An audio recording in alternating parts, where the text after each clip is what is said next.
Hi hello ಎಲ್ರಿಗೂ ನಮಸ್ಕಾರ. Welcome back to my Niyalakshmi YouTube channel. Actually ತುಂಬ ದಿನ ಆಗಿತ್ತು ವೀಡಿಯೋಸ್ ಅಪ್ಲೋಡ್ ಮಾಡಿ.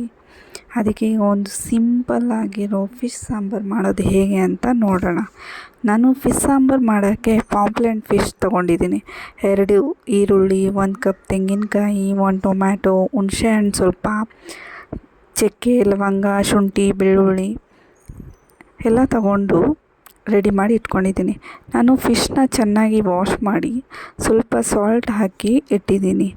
ಈಗ ಜಾರ್ಗೆ ಈರುಳ್ಳಿ, ಚಕ್ಕೆ, ಲವಂಗ, ಶುಂಠಿ, ಬೆಳ್ಳುಳ್ಳಿ ಗ್ರೈಂಡ್ ಮಾಡಿಕೊಂಡು ಅದು ಸ್ವಲ್ಪ ಗ್ರೈಂಡ್ ಆದಮೇಲೆ ಹುಣಸೆಹಣ್ಣು ಹಾಕಿ ಗ್ರೈಂಡ್ ಮಾಡಿ, ತೆಂಗಿನಕಾಯಿ, ಟೊಮೊಟೊನೂ ಹಾಕಿ ಗ್ರೈಂಡ್ ಮಾಡ್ಕೋಬೇಕು.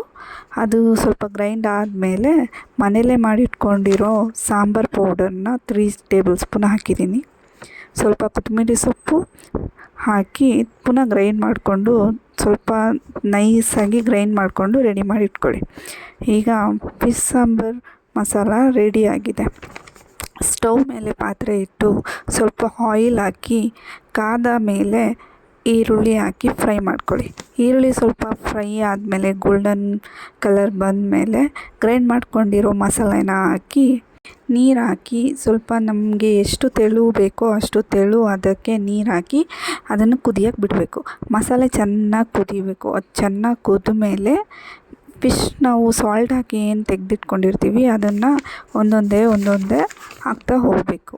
ಸಾಲ್ಟನ್ನ ನಾವು ಫಿಶ್ಗೂ ಹಾಕಿರ್ತೀವಿ, ಸೊ ನೋಡಿಕೊಂಡು ಸಾಂಬಾರಿಗೆ ಎಷ್ಟು ಬೇಕೋ ಸ್ವಲ್ಪ ಹಾಕ್ಕೋಬೇಕು ಸಾಲ್ಟನ್ನ. ಸ್ಟವ್ನ ಸಿಮ್ಮಲ್ಲಿ ಇಟ್ಕೊಳ್ಳಿ. ಫಿಶ್ ಹಾಕಿದ ಮೇಲೆ 5 ಮಿನಿಟ್ಸ್ ಸಾಂಬಾರನ್ನ ಬೇಯಕ್ಕೆ ಬಿಟ್ಬಿಡಬೇಕು. ಮೇಲೆ ಸ್ವಲ್ಪ ಕೊತ್ತಂಬರಿ ಸೊಪ್ಪು ಹಾಕಿ ಸಾಂಬಾರನ್ನ ಬೇಯಿಸ್ಕೊಳ್ಳಿ. ಅಲ್ಲಿಗೆ ಫಿಶ್ ಸಾಂಬಾರು ರೆಡಿ. ಇದನ್ನು ನೀವು ರೈಸ್ ಜೊತೆ, ಚಪಾತಿ ಜೊತೆ, ದೋಸೆ ಜೊತೆ ಯಾವ್ದ್ರ ಜೊತೆ ಬೇಕಾದ್ರೂ ತಿನ್ಬೋದು. ನೀವು ಟ್ರೈ ಮಾಡಿ ಟೇಸ್ಟ್ ಹೇಗಿತ್ತು ಅಂತ ತಿಳಿಸಿ. ಸಬ್ಸ್ಕ್ರೈಬ್ ಮಾಡೋಕ್ಕೆ ಮರಿಬೇಡಿ. Thank you.